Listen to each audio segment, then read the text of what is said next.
Sinabi ng Davao City Police na handa na raw silang dakpin si Pastor Apollo Kibuloy once na nakipag-coordinate ang Senate Sergeant of Arms ay ready na sila. Kaya ang tanong hanggang ngayon ilang araw nang nilabas ng Senado ang warrant of arrest ay wala pa rin plano yata ang Senado na hulihin si Pastor Kibuloy na sinasabi ng kanyang legal counselor na si Attorney Ferdinand Topacio na sa Kingdom of Christ lang ito sa Davao. Hindi pa natin alam talaga kung isa-serve na ba ang warrant of arrest sa kanya. Ito namang kapulisan sa Davao City para daw maiwasan ang kaguluhan dapat daw muna makipag-coordinate sila sa kapulisan sa Davao City para nga hindi magkaroon ng komusyon, kaguluhan ng kanyang mga nananampalataya, ng kanyang mga kapanalig, lalo na sa baluarte ito ng mga Duterte. Sinasabi nila na hinihintay na lang nila kung kailan nga ibibigay ng Senado ang warrant of arrest sa pakipagtulungan sa kanila.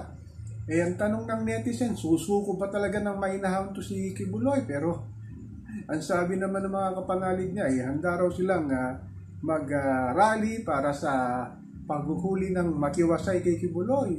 Ako naman sinasabi ko ito, mga nakaraang kong video, sana nga sumuko ng maayos si Kibuloy para nga hindi magkaroon ng kaguluhan, lalo na baka madamay ang kanyang mga nananampalataya at magkaroon ng hindi magandang pangyayari sa pagitan ng kapulisan, ng Sergeant of Arms ng Senado at ang kanyang mga sinasabing private army.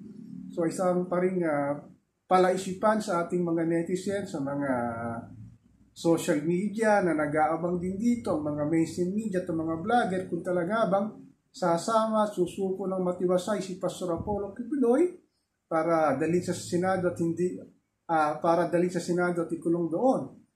Kung may pagkakataon sana, kung harap nga sa Senado para i-deny niya yung mga akusasyon ng mga kababayan na sinasabing ginahasan niya at minuli siya, sana humarap siya para once and for all talaga, tawag dito, masabi niya ang kanyang nararamdaman sa sitwasyon ito para sa mga kababaihang nag-file ng complainant sa kanya.